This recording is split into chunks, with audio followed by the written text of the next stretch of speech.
doctors, engineer, and architect won't exist without us teachers. Teaching is the noblest profession. You cannot teach what you do not know. And you cannot last in the profession if you won't look at teaching as a vocation. Yet, teachers follow different rules and principles to set as their guide in their profession. And that is what we call code of ethics. Code of ethics are guide and for the professional to be the guide for them to conduct their profession with honesty and with great integrity. Good day, I am now in my own school, Bugal National High School, and for today I will discuss all about the code of ethics. But for today I will be only focusing on the first four articles of the code of ethics. I hope this video will help you a lot for you to be the greatest teacher someday. Code of Ethics for Professional Teachers. Pursuant to provisions of paragraph Article 11 of Republic Act No. 7836, otherwise known as the Philippine Teachers Professionalization Act of 1994, and paragraph A, section 6, PD number 223, as amended, the Board of Professional Teachers hereby adopt the Code of Ethics for Professional Teachers. The Preamble. Teachers are duly licensed professionals who possess dignity and reputation with high moral values, as well as technical and professional competence in the practice of their noble profession, and they strictly adhere to, observe, and practice this set of ethical and moral principles, standards, and values.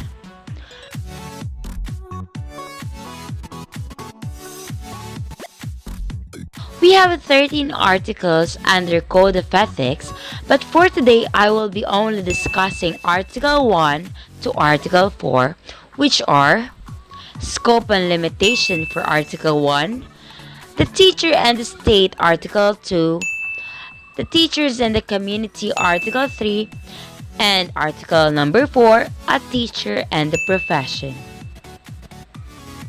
Let's start for Article 1, Scope and Limitation.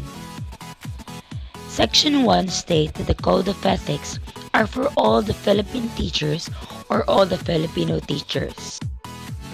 For Section 2, Article 1, it states that the Code of Ethics are for public and private teachers, including the vocational teachers and non-formal teachers.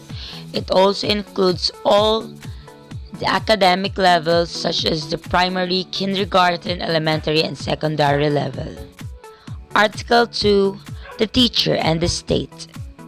For Section 1, it states that teachers are responsible for the cultural and educational heritage of the nation, and she or he is obliged to transmit learners for the national morality. In short, teachers are obliged to promote nationalism. For Section 2 and 3, Section 2 states that teacher must be a role model and following their oath policies.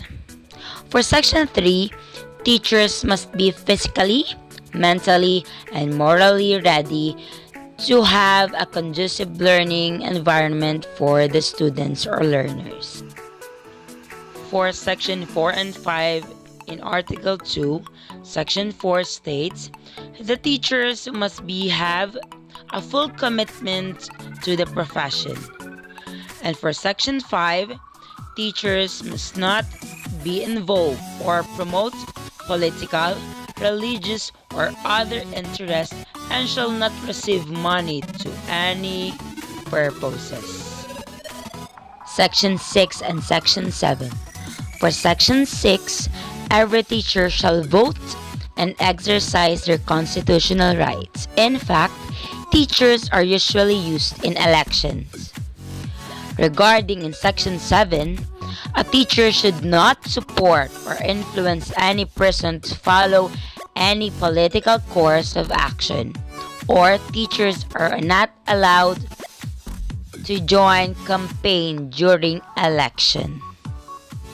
For Section 8 in Article number 2, every teacher must enjoy academic freedom. She is allowed to expand the product of his or her researches, but if the result is inimical,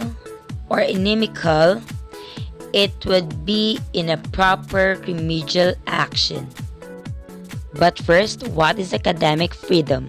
Academic freedom is the freedom of teachers and students to teach, study, and pursue knowledge and research without unreasonable interference or restriction from law, institutional regulations, or public pressure.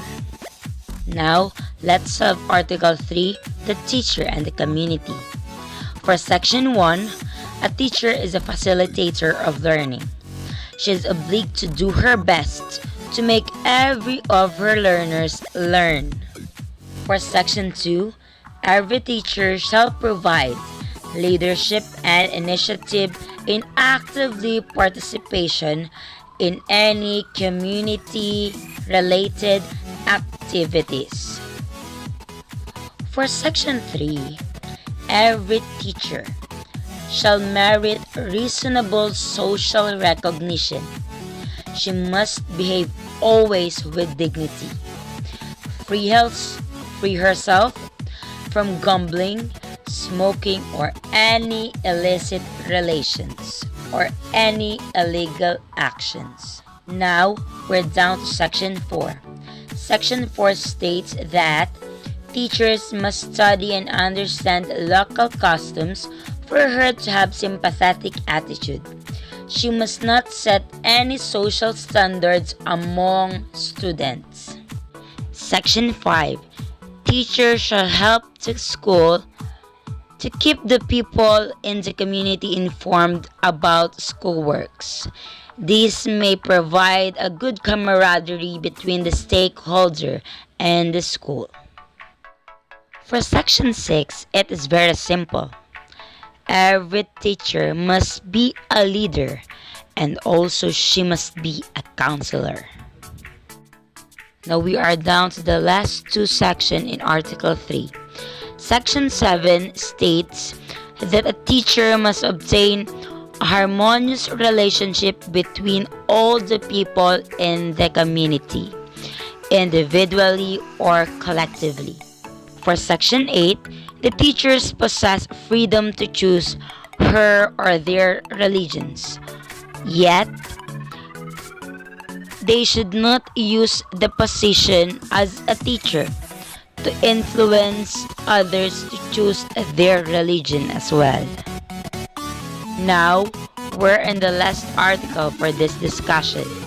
Article 4, the teacher and the profession.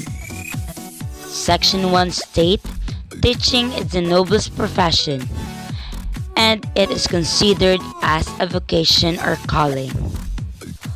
For Section 2, a teacher must uphold the standard of quality education. She must prepare at her best for the best of her learners. Okay, that is the end of our video for today, and I hope for the teachers, do not stress out.